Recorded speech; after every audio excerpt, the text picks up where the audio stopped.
Well, thank you everyone for coming. This is the science of H.P. Lovecraft's epic story, At the Mountains of Madness.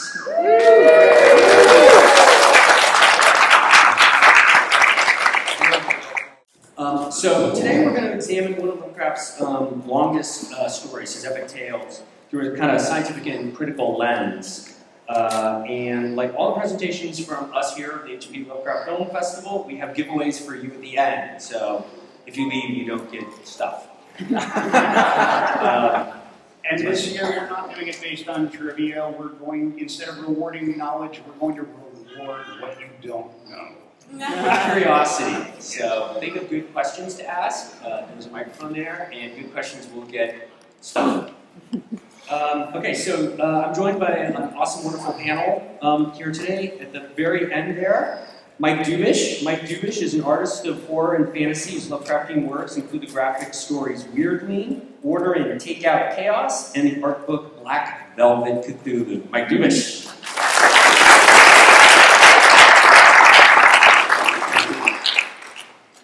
Next to Mike is Shane Haggard. He's a chemistry professor at San Diego City College. He has a master's degree in chemistry, along with bachelor's degrees in chemistry and chemical engineering. Previously, he worked as a chemical engineer designing rocket engines and fuels for NASA and government contract companies, along with over 10 years as a paramedic firefighter. He's always loved science and science fiction and got his first introduction to both in the 5th grade when he read The Forgotten Door, and was exposed to his first chemical reaction in science class. He's a scientist, a geek, and a gamer. Shane Haggard, everybody.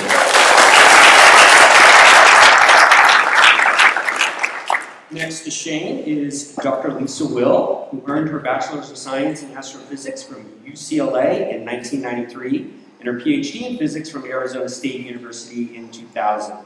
Her research included investigation of the nature of dust grains in space and innovations in astronomy education. She's a professor of astronomy and physics right here at San Diego City College. She's also the resident astronomer at the Reuben H. Fleet Science Center here in San Diego, where she presents the monthly Sky Tonight Planetarium show and hosts other astronomy-related events. San Diego, Lisa.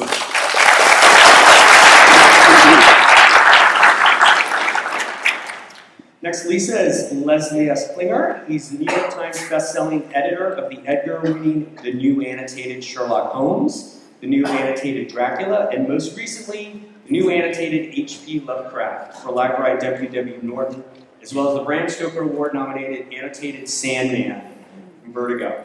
He also co-edited with Rory King the anthologies of A Study in Sherlock and In the Company of Sherlock Holmes. His newest book, In the Shadow of Edgar Allan Poe, a collection of classic horror stories, will be published in September 2015 by Pegasus Books.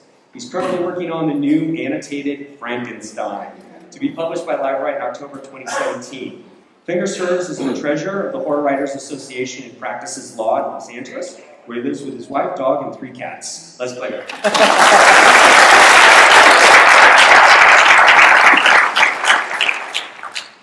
And finally, next to me, we have a good friend, Cody Goodfellow. He's written 5 novels. His latest is Repo Shark by Broken River Books, and he co-wrote 3 more with John Skip.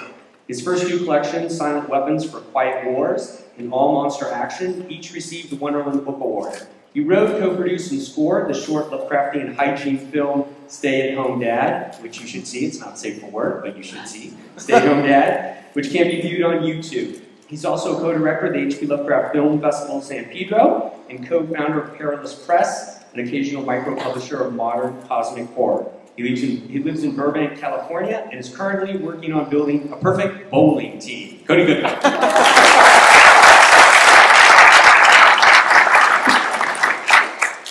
And my name is Aaron Vanek. I'm the founder and co-director of the H.P. Lovecraft Film Festival in San Pedro, and I've also made some Lovecraft Camp films myself. So, round of applause for everyone.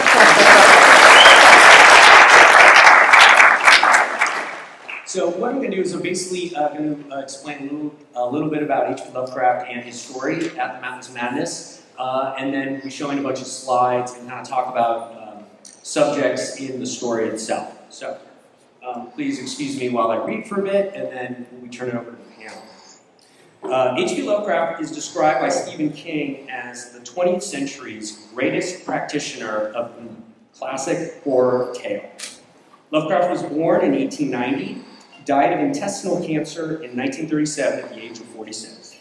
He lived most of his life in Providence, Rhode Island, and although he penned or typed hundreds of thousands of letters and ghost wrote or co-wrote many stories, published works under his name are relatively few, approximately 60 tales, mostly short stories.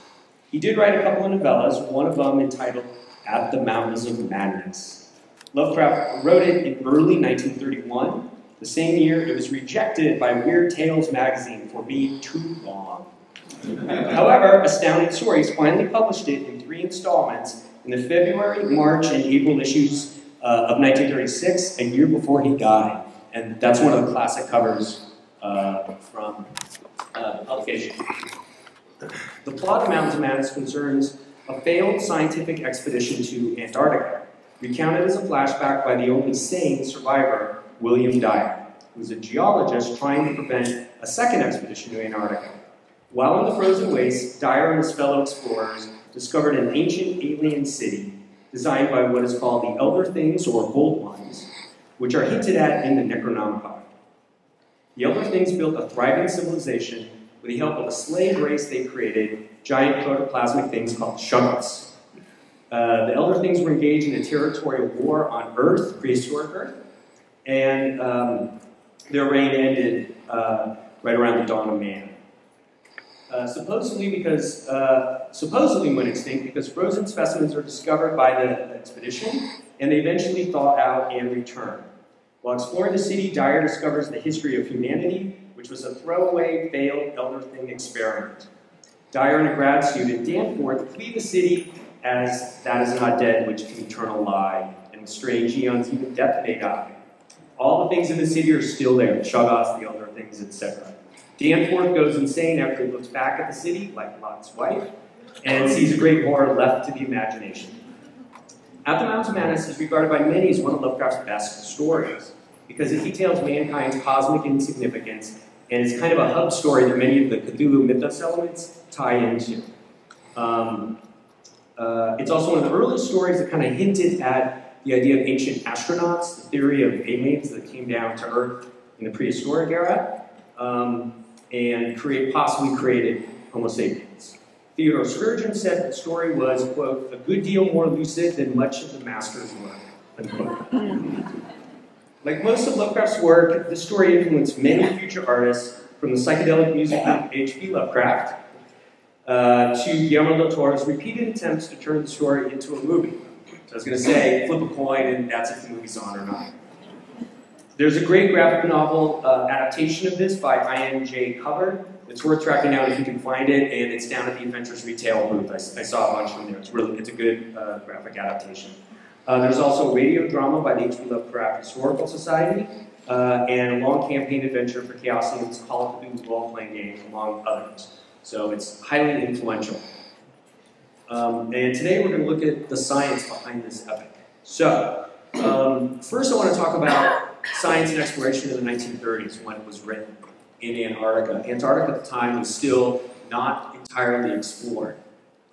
It was unknown, so a lot of the stuff wasn't there. And what was the drive? So to the panel, what were they looking for? What was the appeal of this unknown land? Wow. Jump in really quickly. It was something. It was had first been discovered. The flag was planted at the South Pole in 1911, so it was relatively recent. The expedition, the first man who reached the South Pole first was Roald Amundsen, a Norwegian who was in a race essentially with the British Terra Nova expedition. He reached it in 1911. Captain Robert Falcon Scott reached it in 1912. Unfortunately, Scott died of exhaustion before he could get out, and not as someone heavy believed due to an attack of a 20-foot electric penguin with tentacles. Thank you, Monty. He also, in an earlier expedition in 1901 to 1904, reached a southern latitude record. And also discovered fossil remains of plants, proving conclusively that Antarctica was once contiguous with the the rest of the world, and then it also had a temperate climate. And so it was still kind of terra incognita. There was still a lot that was unknown. I don't think there was a permanent base by then, but I know that Lovecraft was a very keen amateur scientist and was very concerned with couching his stories in the latest and most current news and scientific discoveries. And so I would like to defer to our expert on what Lovecraft knew or what he would have drawn upon. Yes, so I think the key element that Cody mentioned is this terra incognita. This is really the last of the unknown territories on Earth. Space travel is not yet feasible. You remember there was a time when space travel wasn't feasible. And so this was it. I mean, other than maybe the deeps of the oceans, Antarctica represented a challenge. And at that time, certainly in 1931, nobody had really gotten I said the word overview of Antarctica. The first flight over the Antarctic didn't really occur until the mid-1930s. And so there was even questions about whether it was a single continent at that time, or whether it was, in fact, as is speculated in the story, two islands loosely connected. This fascinated Lovecraft. He didn't keep a lot of notes on his research, but we know from his library that he had read deeply in both the sciences, which we'll get to, and simply the geographical, the exploration aspects of this. There are already some decent memoirs that have been published. Absolutely Cherry Gerard's wonderful Worst Journey in the World, and the memoir of the Scott expedition, and other great books that have appeared. Lovecraft was fascinated by this stuff. We know that he was fascinated by the paintings of Nicholas Roerich that we're going to see right here. Yeah, Nicholas Roerich painted a lot of stuff in the Himalayas in Tibet, and in the story, Lovecraft actually refers to Roerich's paintings 7 times.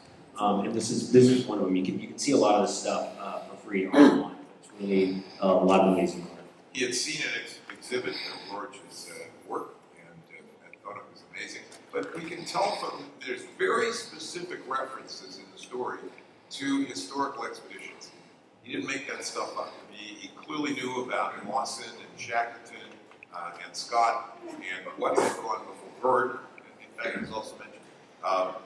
He knew exactly what had gone before and built the story around the true history of the exploration of the Antarctic. Some of the early expedition photos. One of the things I find interesting about the story is that he's writing it as a science researcher and his grad student and a science expedition that are down there exploring the Antarctic.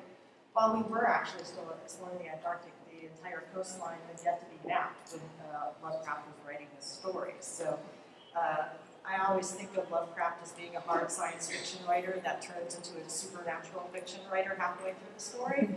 And so the hard SF part of it setup is actually contemporary to what he was writing. Indeed, the flyover, there's a mention in the story about this issue I brought up about whether it's 2 continents or two chunks or one. And the flyover that finally confirmed that it was a single body of land occurred after he wrote it but before it was published. And so he changed it in the version that was finally published to reflect the accurate facts that he got wrong in the first draft.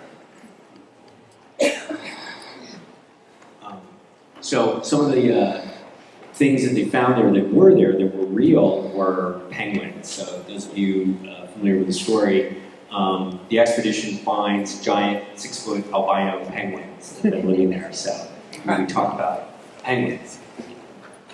I guess I should also mention another bit of Antarctic history that fascinated him was, and I won't pronounce it right, the Russian explorer Burchkamink, who had been in the Antarctic in the 1910 era and had found wounds on the teeth of sea lions that suggested that something had been preying on them. Lovecraft uses this in the story, and so that's old Antarctic stuff back from 1911, I think is when the newspaper found the Voyage of Ming's expedition occurred. So we know Lovecraft was interested in the Antarctic for a long time. This wasn't just recent research. We got together for this story. We were about to mention the penguins, and I think like a lot of people, like a lot of people, I think my image of the penguins, it was hard not to see it as either like a little surreal or a little silly. That this was presented as the monsters, you know, because penguins have sort of a silly, waddling kind of image. But it turns out that, as usual, Lovecraft is really onto something. And I really knew it when I saw it. How adorable am I now? Quite possibly the most Lovecraftian thing I've ever seen.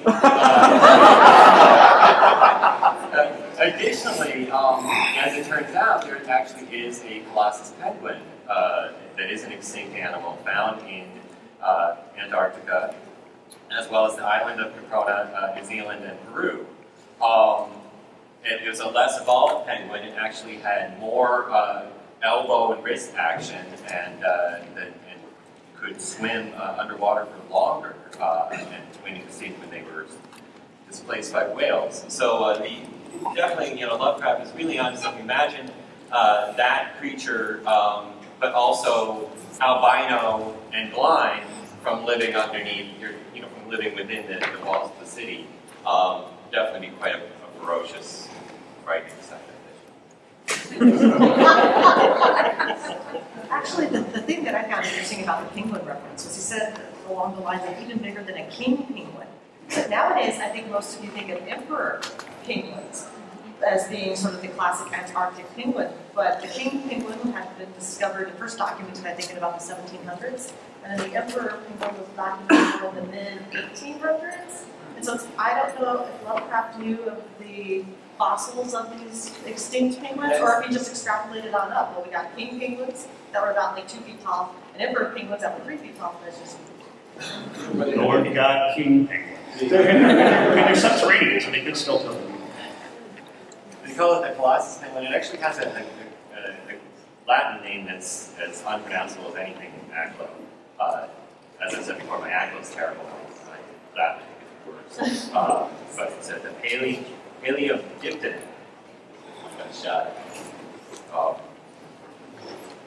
Very scary stuff. And they added, again, you mentioned the city.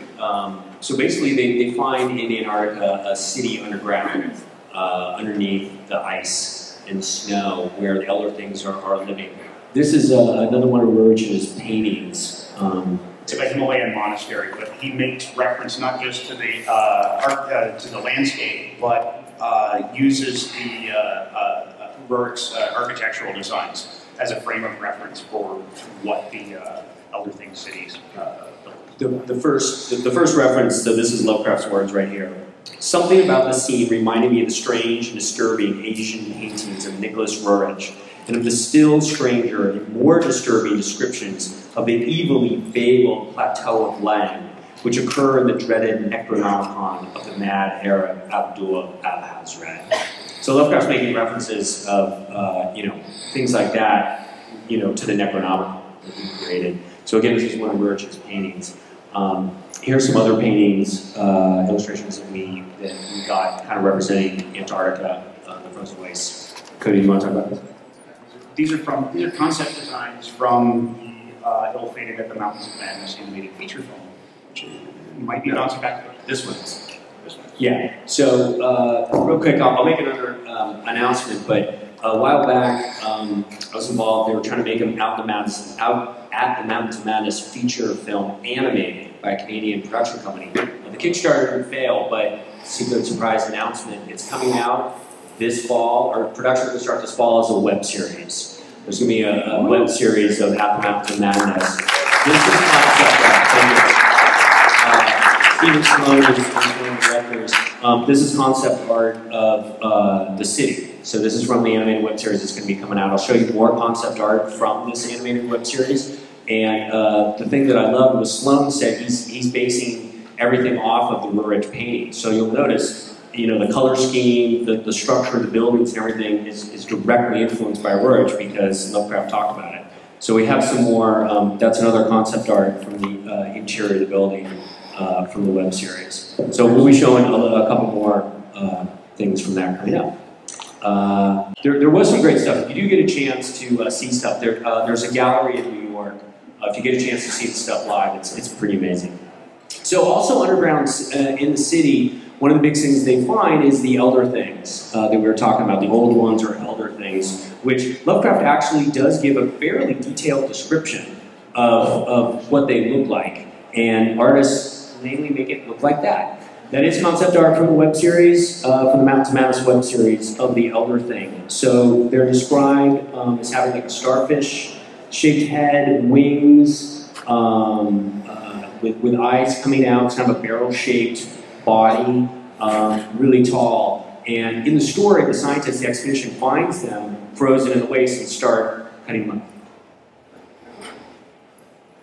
That's actually Lovecraft's first, the earliest known sketch that Lovecraft himself did of an elder thing on his hand-drawn manuscript. And so, yeah, while they are an extraterrestrial race, they were modeled most closely on crinoids, who were a very, very primitive organism, kind of at the cusp between animal and vegetable life. And so, carrying on that, elder things have traits of both. And yet, they're very, very kind of anomalous and problematic. They have brains distributed out throughout their body. I think it's a 5-lobe brain. That's another crime. Again, not quite master of the world material. Those are some of Gustav Haeckel's notoriously scientifically problematic illustrations of some crinoid species. Contemporary trilobites. Okay, here's another excellent image of the elder things. Now, their wings are enabled for terrestrial and extraterrestrial flight, as unwieldy as they appear to be. And they came here without ships, which kind of, shortcuts. They flew here. Our astrophysics experts. So, yeah, they flew here on the solar the wind. possibility of that happening. And so they're kind of like intelligent spores. I'm just like, what were their wings cushioning? They're not quite big enough for the radiation pressure of these solar systems. It's not quite big enough to lift an 8-foot cucumber off the ground either. Yeah, they're. Yeah, here we go. This is from Barlow's Guide to Extraterrestrials from 1979. Yeah. This shows what their eyes and mouths look like. And so, yeah, there's very little to give you the sense that you're dealing with an intelligent organism. And yet, Lovecraft not only imbues them with a great deal of intelligence, he goes further than he in giving them a great deal of sympathy and extending sympathy to them further than he would to, say, most humans. He recognizes in penetrating the city, Danforth and his colleague eventually come across a long hall which gives them a bas-relief and hieroglyphic-oriented history of the elder things from their arrival on Earth about. I think the reference was shortly after the moon was formed, which also has its own issues in terms of, because shortly after the moon was formed, puts it at over 4 billion years ago. So wildly different Earth atmosphere, wildly different geography, partially molten surface, all that good stuff. Was the moon's origin back in the 1930s? The moon's origin actually would have been thought to, at that point, would have thought to have co-formed with the Earth. Right. And so they would have thought the Earth and the moon formed at the same time. Well, there were actually several theories. There was the moon split off from the Earth theory, and then there was the separate. And the capture. Yes, the capture theory. There were competing theories. But actually, most of those came a little bit later after they got to the Earth. It was a little bit different than what we expected to begin with. But the predominant one would have been at this point that the Earth and the moon formed at the same time. So it's an interesting reference, right. And it actually makes it really difficult to get to the city. Right. There. Right. And when they arrived, the most advanced form of terrestrial life was I think just archaebacteria, just essentially snot on a rock. Which they harvested. This was one of our sources we may as well credit now. Yeah, I do want to credit real quick. If you look online at the Journal of Lovecraftian Science by Fred Lovenow, goes into the science in all Lovecraft stories, and actually I had the idea for these panels before I knew about it, but Fred knows about this. He allowed us, with encouragement and stuff. I'd love to get him up here for a panel one year. But if you want more information on the science and Lovecraft stories, check out the Journal of Lovecraftian Science. Yeah. But I want to talk about the Elder Things coming down and what they did. They were scientists, they were intelligent, how they got here. But what did they do once they got here? What were these Elder Things doing, and could they have done that? And it relates to the idea of ancient astronauts. Before we get away from images, too, I want to mention one other source, which is Alan Moore's Heart of Ice, which is part of the League of Extraordinary. It's the extended League of Extraordinary Gentlemen series, in which Nemo's daughter goes to Antarctica to finish up an expedition that her father had started, and she meets things there. That's wonderful art. So the Elder Things, they're one of the first aliens on here. They're creating a bunch of different things. They're scientists. How feasible is that? Could that have happened?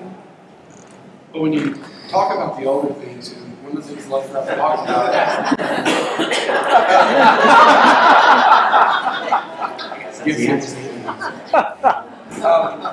when you talked about what they were doing, how they built these massive cities and what they did, he was talking about using protoplasm, basically, snot on a rock, if you want to use it for that term, and they were manipulating this to create beings, or basically servants, to do their work. And when you think about this, is that even possible? Can we take a simple cell organism and turn it into something that is a viable creature? Well, yes, if you think about it, that's basic biology and basic chemistry. We're doing that today.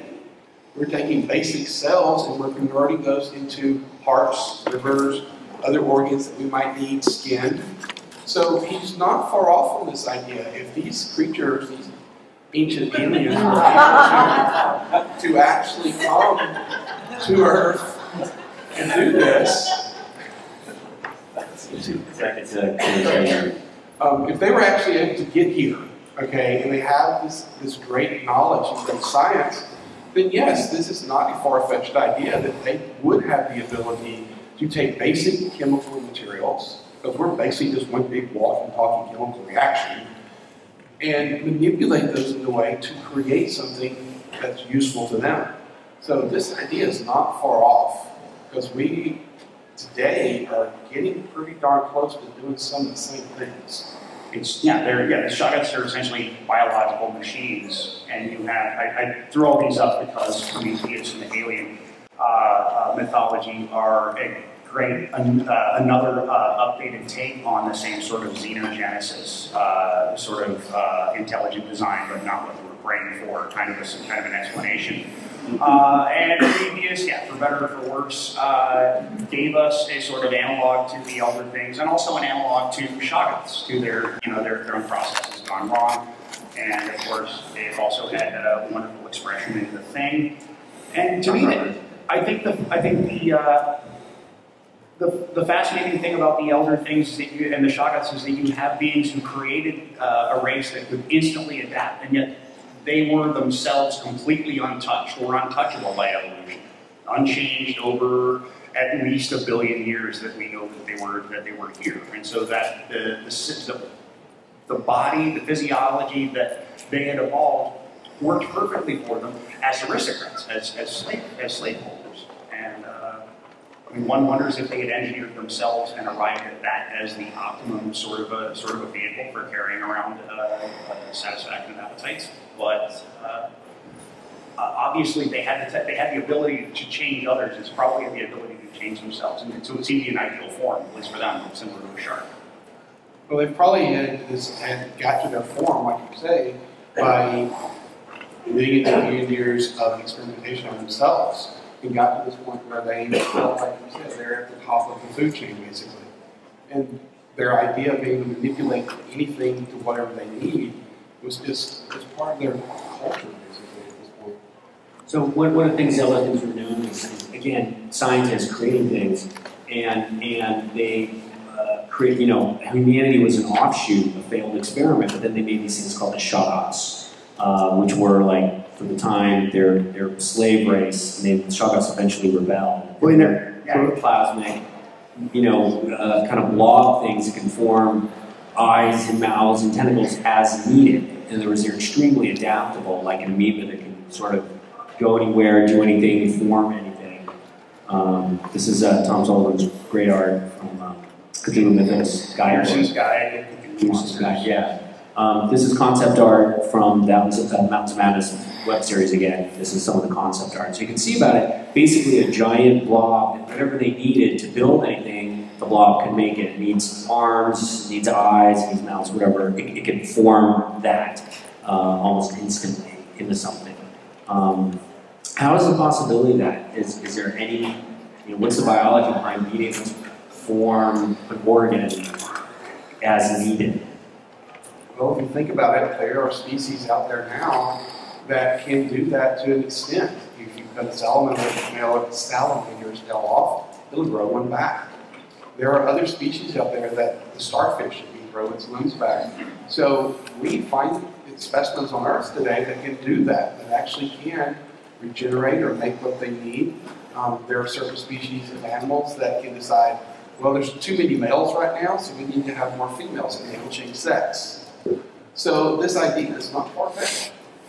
And for an organism, they were making kind of the devil's bargain. We were playing with fire, and it worked out for them for hundreds of millions of years, because if you're creating an organism that can adapt, that can work to be a better servant, sooner or later it's going to end up adapting it, or it's going to end up developing the one kind of organ that you really don't want in a slave. It's a brain. And they rebelled. And the elder things were knocked off of their perch at the pinnacle of creation. They did manage to put down the rebellion and supposedly exterminate the Shoggoths, or at least that's what they told themselves. And then later, it's another vague expositional kind of appendix, but Lovecraft says that they slowed down and attempted to tailor life forms that would still serve their purposes, but not be so adaptable or so likely to rebel. And so it's probably through those processes, through trying to shape but still keep a tighter leash on life on Earth, that you ended up getting organisms that presumably spilled out of the lab and ended up pursuing, evolving along their own path. Well, let's be clear here though, about the science and sort of how Lovecraft hewed to what was, I guess, known as what it, these are not shapeshifters. John Campbell's story of who goes there, and certainly John Carpenter's the thing can morph into any shape it wants. That's not what Lovecraft said about the Shoggoths.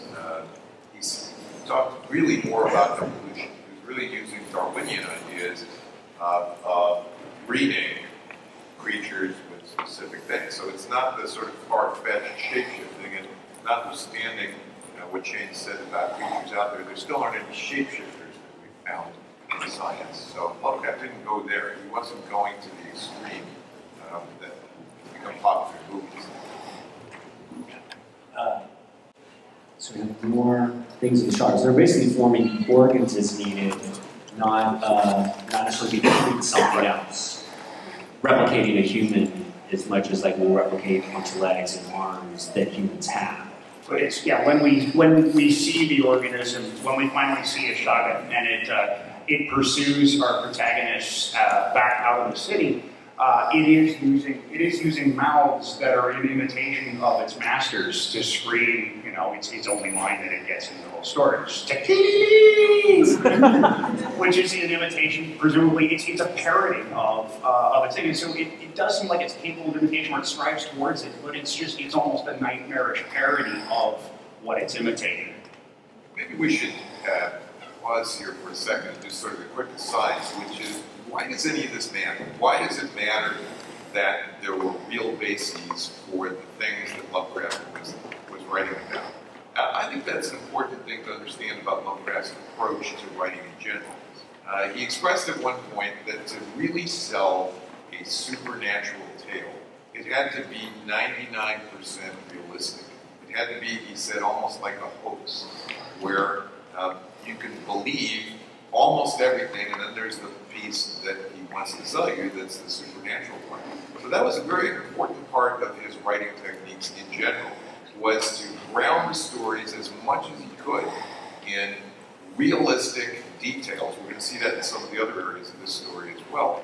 But it was very important in his philosophy of writing that he make things as scientific, as realistic as possible. You even see that in the beginning of his works when he talks about the expedition. Some of the new techniques for expedition were coming out at this time, and he talks about this new drilling apparatus and these new abilities to go to these cold places and melt the ice to get down to the actual surface of the earth and be able to actually study and these different techniques. So he had a very good understanding of real modern technology for the time and applied that to his stories. I believe Cody mentioned earlier that he basically talked about continental drift. He talked about the fossils that were used later to show that continental drift occurred. And that study, I believe, came out in like 1910, 1915, somewhere in there. So Lovecraft was always making references to things that were being considered cutting-edge science, not just realistic, but actually cutting edge for the time. And we touched on kind of flew over the ancient astronauts and the foreign origins for life on Earth. And to me, this is something that I think it falls into the category of a just so story. It's looking for some sort of a rationale for why we feel like we don't belong here, or why we feel like everything else seems to understand its place in the world. We're kind of trying to figure it out. And as Lisa pointed out, the ancient astronauts theory, which doesn't really pertain here, is really a very Eurocentric sort of a way of denigrating other cultures and their achievements. I just wanted to mention that often this story is pointed to as being one of the forerunners of the idea of ancient astronauts or ancient aliens. But what Lovecraft was doing here was saying, here's this incredibly far back in the past civilization that predated humans by a long, long time, so they must have been from somewhere else. Whereas the ancient astronaut ideas that came out like with Sitchin and Van Doniken in the 60s and 70s were more like, here are actual people that we don't think they were smart enough to do what they did. So they must have had help. And that is a very Eurocentric idea. Of course, the Mayans couldn't have had a sophisticated calendar. This is also tied into Lovecraft's, sadly, his political thinking as well. This is a man who supported the eugenics programs, and he wasn't alone in that respect. But and I don't want to get into a whole big discussion about Lovecraftian Nazism today, but also at least brought into the ideas of racial purity, not necessarily the methods of the Nazis, but the racial purity, the interbreeding things. So part of that is also very much interwoven. There's a fascinating book called Arctos that traces some of these influences on Lovecraft and how his thinking is then later sort of breastfeeds and is adapted by some of the later theorists. Yeah, as much as his stories were influenced by cutting-edge science at this time, his thinking is not always something we should emulate. I was going to go down the line of the panel with like any final thoughts on the science of Lovecraft, and then we'll take some questions. So, Cody? I just wanted to observe the other side of that, which is still, which the jury is still out on the notion of Pangeria, that life on Earth did have some sort of an extraterrestrial origin, whether it came here on meteors or whether it's just an ingredient packet that's in the box with every planet or some planets. But there is still something that we're reaching for, and that was what the elder things were, the whole idea, which was that all of the process of creation has just kind of been a machine grinding on long after the owners have left, which it's sort of like a comic book deism. But I just wanted to mention, we haven't really touched on some of the other science aspects of Mountains of Madness, the geology, the paleontology aspects. Once again, Lovecraft worked very hard to get those details right, and did a lot of research and built a lot of that in. To the point where I think that, this is my favorite of all of his stories, he designed this story to be, if you will, boring. Boring in the beginning. When you read this story, it comes out like an academic report by a professor. That's who's the narrator. That is very intentional. It is designed to lull you into this suspension of disbelief, to where you can get to, as I said, where you buy into the hoax, where you can swallow that this is real. And I think it's brilliantly done. And so there's method to the madness of including all of that incredible detail of chemistry, biology, geology, paleontology. I'd just like to echo a little bit of that. The science involved, he takes evolution matter-of-factly. You just gotta know evolution works to actually go run the story. The idea of the dating and the placements in the strata, that actually was really starting to be done in the 19 teens. And so he was really just like, this is how science works, this is what this expedition found. Oh no, it got scary. That's a question. When you called it a failed expedition, I really wondered, because they succeeded spectacularly. And getting out there and finding the thing, it was the return trip that failed. It was a Pyrrhic victory. Okay, that's fair. All I gotta say is, if any one of my technical writings ever started as boring as this one, please, I will never be a professor again. But they are right. It is a very technical, very precise, it's 23 centimeters long, by 18 centimeters wide, by 16 centimeters deep, very detailed. And that's one of the things I like about the story is when you read it, you actually get the sense that you're actually there. And that's one of the reasons I like it. I like the observation to say, oh yes, I can really in my mind imagine this because of this great detail. I was going to say, just the landscape is just very evocative of cosmic horror. Just the idea of being in this cold, dead place is kind of Lovecraftian in itself. Yeah, he says that there wasn't a space exploration at that point. Pretty much is space exploration here because it's an environment. It's an inimical environment that can kill you, in a matter of minutes. So. Space explorers were crazy. I mean, they were out there sort of, like khaki jackets. Yeah. When they were coming from the New York Explorers Club, these things a lot of times just came out of gentlemen's bleachers, I think. There's a great article in Scientific American on the geology of Mountains of Madness, so it's actually geologists looking at the story and things like that. We do have just a couple minutes for questions, so